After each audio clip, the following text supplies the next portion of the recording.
This is the Breaker.news podcast for the week of July 17th, 2022. I'm Bob Mackin, publisher of theBreaker.news and host of the Breaker.news podcast. Welcome to edition number 247. The Breaker is your source for news, opinion, and analysis about British Columbia issues, institutions, and influencers. Later, I'll tell you how you can support The Breaker. On this edition, headlines from the Pacific Rim and the Pacific Northwest. I award a virtual Nanaimo bar to a difference maker. And the big deal feature. Ripudaman Singh Malik, one of the two people accused of masterminding the biggest airborne terrorist attack before 9/11, is shot dead in Surrey, BC. Joining me to talk about the shocking July 14th killing of the 75-year-old is Salim Jiwa, the investigative reporter who covered the aftermath of Air India Flight 182 for the province newspaper. But first, the Is It Just Me commentary.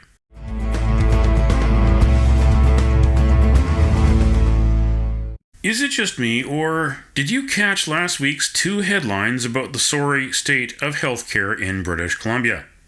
Hospital emergency rooms are jammed, paramedics are struggling to keep up with the calls, and nearly 1 million people don't have a family doctor to call their own.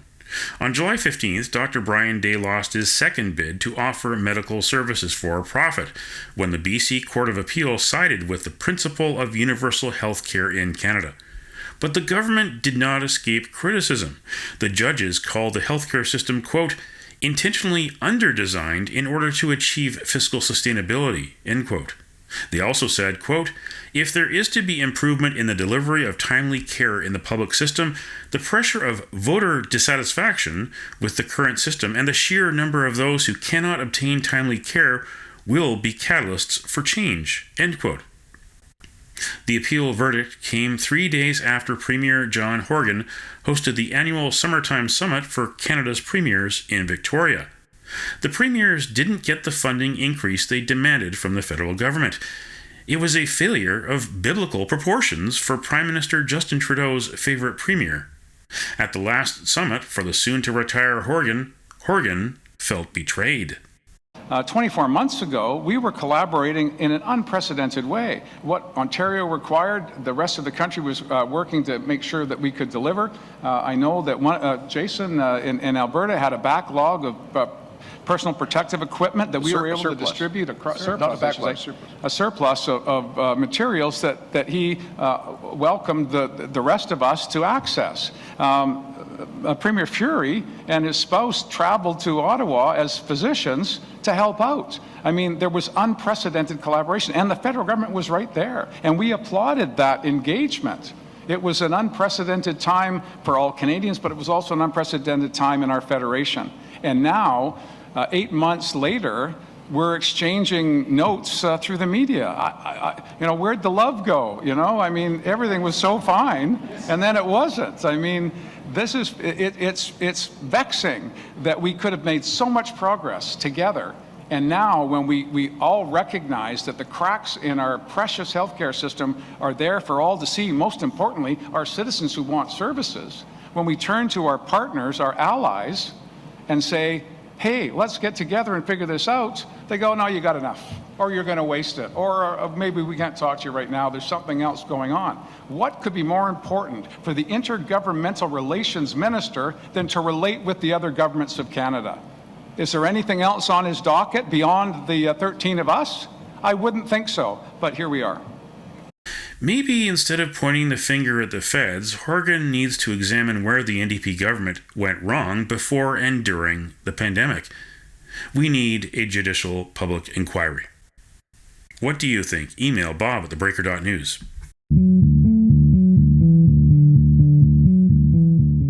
This is the Big Deal feature on the Breaker.news podcast. Just before 9:30 a.m. on July 14th, in the Newton district of Surrey, BC, somebody in a white Honda CR-V shot Ripudaman Singh Malik to death. The 75-year-old died at the scene, sending shocks through the Indo-Canadian community in British Columbia, especially those that remember the horrific June 23, 1985 bombing of an Air India 747 off the coast of Ireland. All 329 people aboard died in the worst airborne terrorist incident before 9/11. Malik and Ajayb Singh Bagri were tried and acquitted in 2005 of planning the attack. The Crown failed to prove their guilt beyond a reasonable doubt.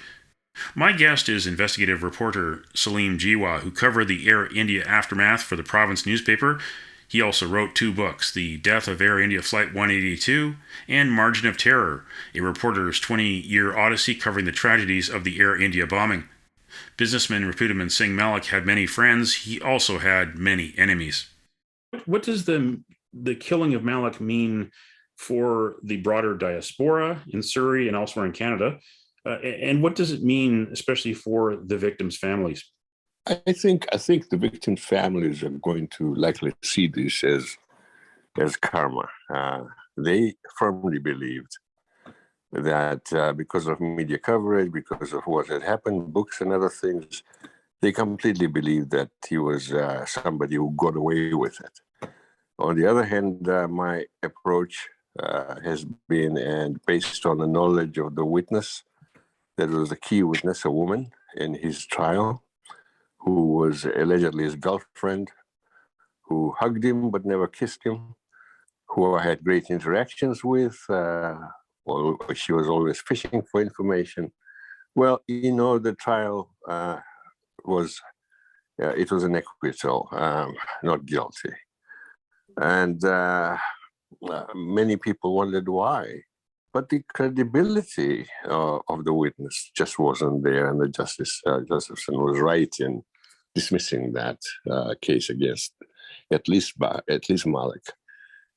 Bagri's case also hinged on a woman's testimony.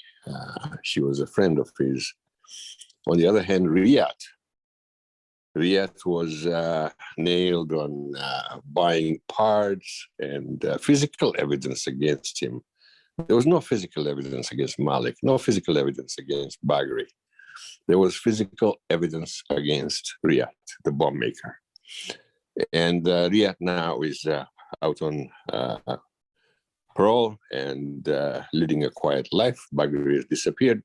But Malik never really disappeared from the scene. He continued to operate within the community with his finances, his financial abilities, a controversial figure. Like you said, the Khalsa school system started because of him. I remember the time when I went to his first Khalsa school on Fraser Street or Main Street, somewhere here, and we sat together and listened to some of the kids reciting religious hymns and stuff. And it was basically a great moment of pride for him that the kids could do that. So he was very much into religion. I met him numerous times over the course of the militancy from 1981 to 92, 93. And a soft-spoken man, very soft-spoken man, never got angry and laughed easily. So he was quite a character. And in Surrey and elsewhere, there will be mixed feelings amongst people depending on whether they even believe that Sikh militants did the Air India bombing, whether they even believe that Malik was involved or not involved. So we're going to see a mix of reaction. If you look at the Facebook page where the Education Society has posted something about his death, you see a lot of people who have commented. There is grief. And in certain areas, such as the victims of the Air India bombing and the families, there will be that sense, as I said, of karma. Very, very active figure in the community. And his letter to the Prime Minister of India was controversial and public. And that in that letter, he basically thanked the Hindu nationalist Prime Minister of India, Mr. Modi, for addressing some of the concerns of victims of rioting and rapes and other things that happened in India in the wake of the assassination of Mrs. Gandhi, who had ordered the assault on the Golden Temple. So we have a man writing a letter which to more militant factions, or more those people who are at least emotionally still balanced on the idea of Khalistan, a independent Sikh republic. They still want it emotionally, they do. They might not be as active physically. But for those kinds of guys, it would appear to them to be Malik turning his back on them. And he basically offered to work with the government of India on correcting the friction that exists in Surrey and in large diaspora areas. So that's Malik for you. Yeah, there still is a lot of friction in the Indo-Canadian community, a lot of factions still. This leads all the way back to the 1980s when this really did come to a head with the 1984 invasion of the Golden Temple, the holiest place in the Sikh faith in Amritsar, India. And it had ripple effects all the way around the world, even before this heinous terrorist incident happened. What next for the community? What next for those who are various factions of religion, whether it's the Orthodox or just the others who are more westernized, if you can call it that? What next for this community?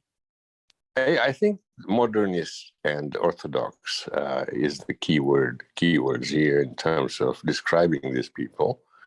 There are those who still hold out the hope for a Khalistan, which is something that they have aspired to for a long, long time, from the time of partition of India and Pakistan into a Muslim nation and a Sikh nation. The Sikhs got a chance, but they lost it, and they stayed within India. So there are two factions in the context of people whose minds are still filled with the idea of Khalistan, and those who are comfortable being in India and being identified as Indians.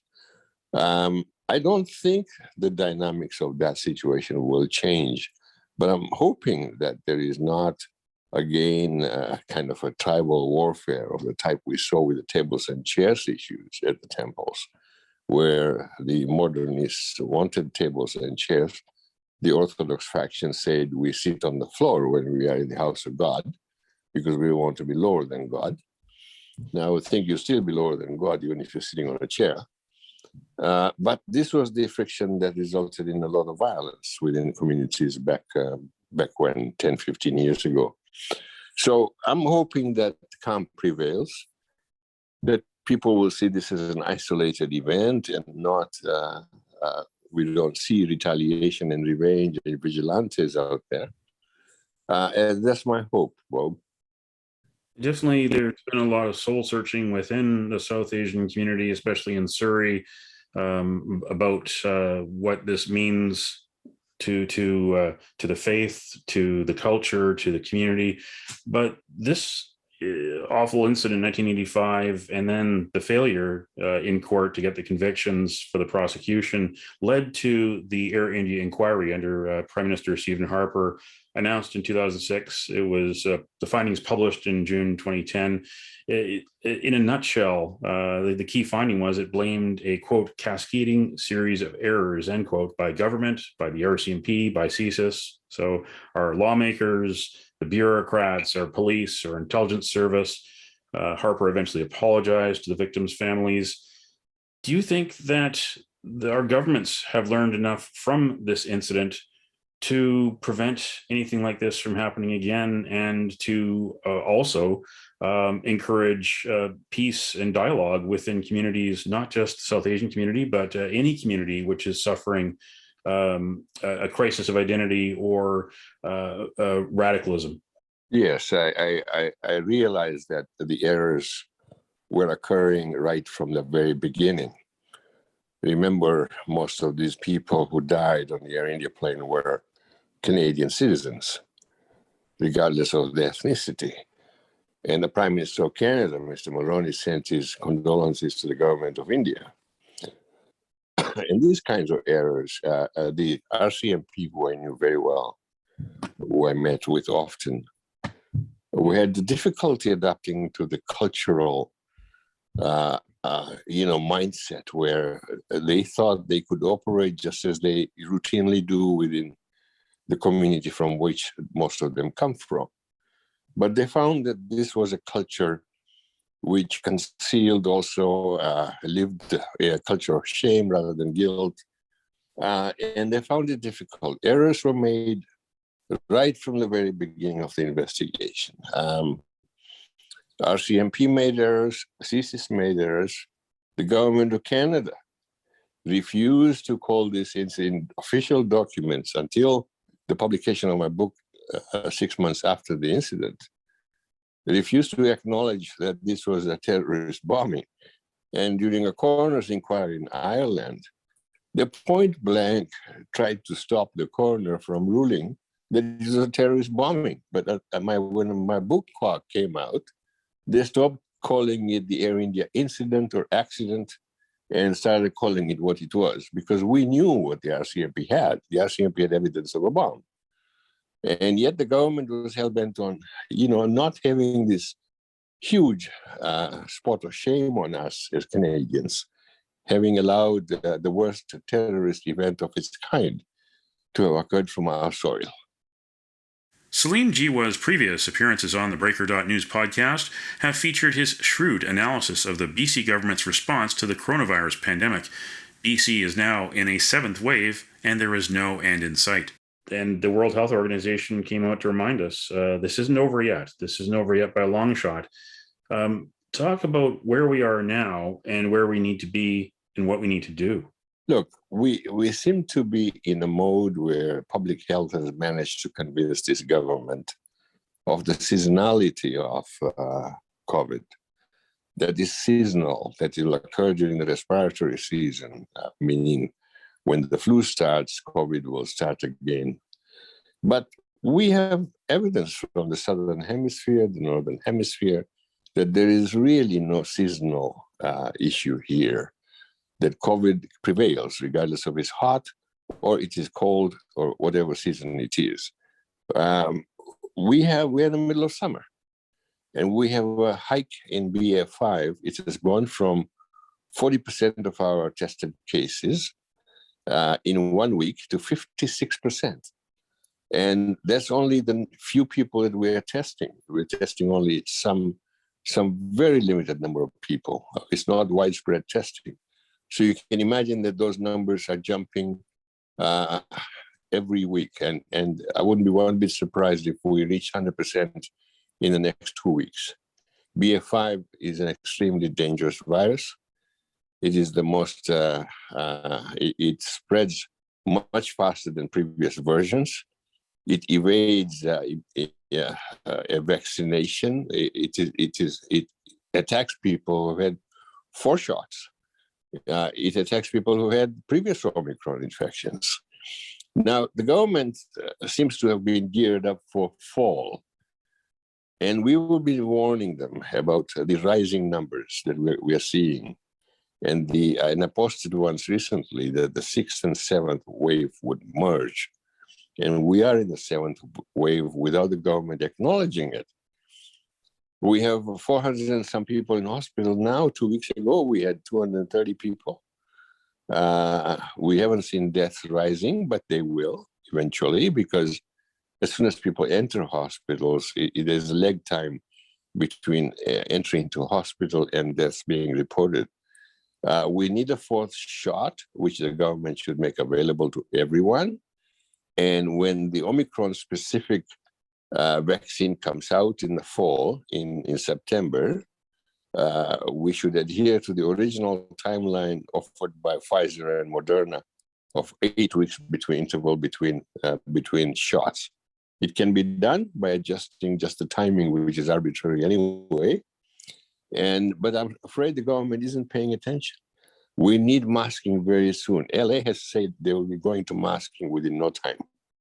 And now, if LA is willing to do it on the basis of 8,000 cases per day, and the threshold of 10 people in hospital per 100,000 people, it will be reached within 3 or 4 days, and you'll see LA issuing a masking order for indoor places.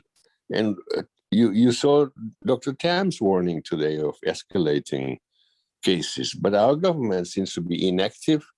We haven't heard from anybody in public health. It seems to me that their hands-off attitude is failing us, as they have done from the very beginning of this pandemic. And I don't think it will get any better for us. That was my guest, Salim Jiwa, investigative reporter, formerly with the province newspaper and author of 2 books about the 1985 Air India terrorist bombing.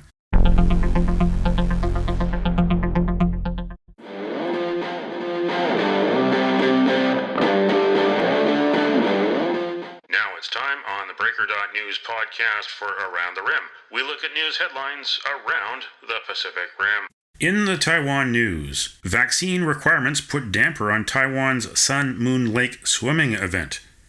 Vaccination and rapid testing requirements for participation in this year's Sun Moon Lake International Swimming Carnival, for which registration began 10 days ago, have prevented the event from quickly reaching participation capacity, which rarely happens in the event's 40 years of history. The Cross Lake swimming event, which was cancelled last year due to the pandemic, will be held on September the 4th. There will be a limit of 20,000 participants. In Kyoto news, Japanese firms more loath to invest in China amid zero COVID policy. China's tough restrictions on people's movements, which have disrupted domestic supply chains for more than 2 years, have prevented Japanese firms from mapping out their business strategies. In May, the American Chamber of Commerce in China said 26% of its member firms had already cut investment in the Asian nation, while a similar EU organization said 23% of its members had considered withdrawing from the Chinese market. Many Japanese enterprises have also been eager to reduce their staff in China, given that the country's strict quarantine requirements. In the Hong Kong Free Press, disheveled Hong Kong activist who was shot by police spent 2 years hiding in a safe house in a bid to flee. Police said 4 were detained as they tried to leave Hong Kong. Local media reports said they planned to leave by speedboat for Taiwan. The 4 appeared in court on Thursday after hiding out for nearly 2 years and moving between safe houses concealed in cardboard cartons, police said. That's Around the Rim on this edition of the Breaker.news podcast.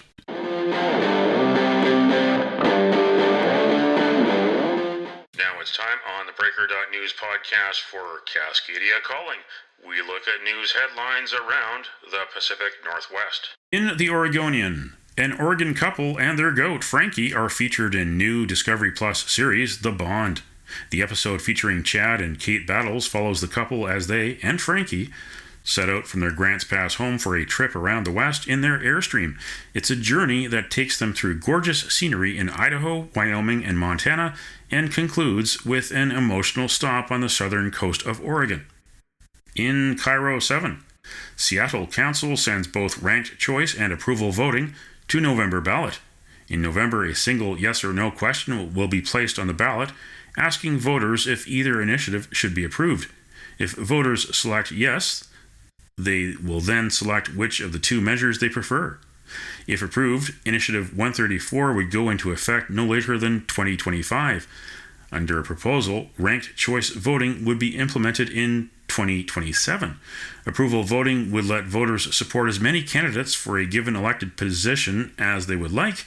The 2 candidates who receive the greatest number of votes advance to the general election. In Czech news, low tides hit Vancouver Island, with more expected through the week. Vancouver Island experienced a low tide level event, bringing levels lower than expected, with a peak of 0.02 meters on Wednesday. A combination of atmospheric pressure, the summer solstice, and the alignment of the moon are the cause of this. The record low tide in Victoria of 0.04 meters was back in 1957. That's Cascadia Calling on this edition of the Breaker.news podcast. Don't matter what color you are, 'cause love will conquer hate, so you won't stand alone, you won't stand alone.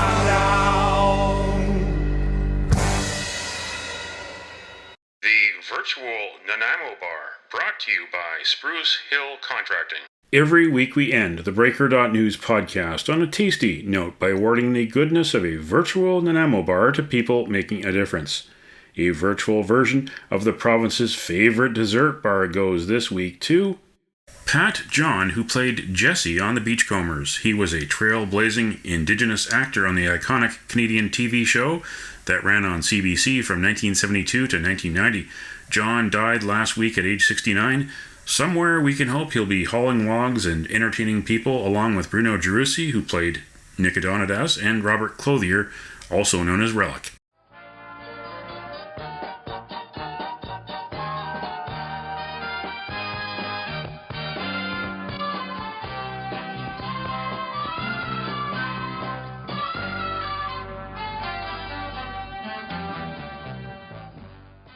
You can nominate someone for a virtual Nanaimo bar. Send me an email to bob@theBreaker.news. Spruce Hill Contracting, custom homes and renovations. Find more information at sprucehill.ca.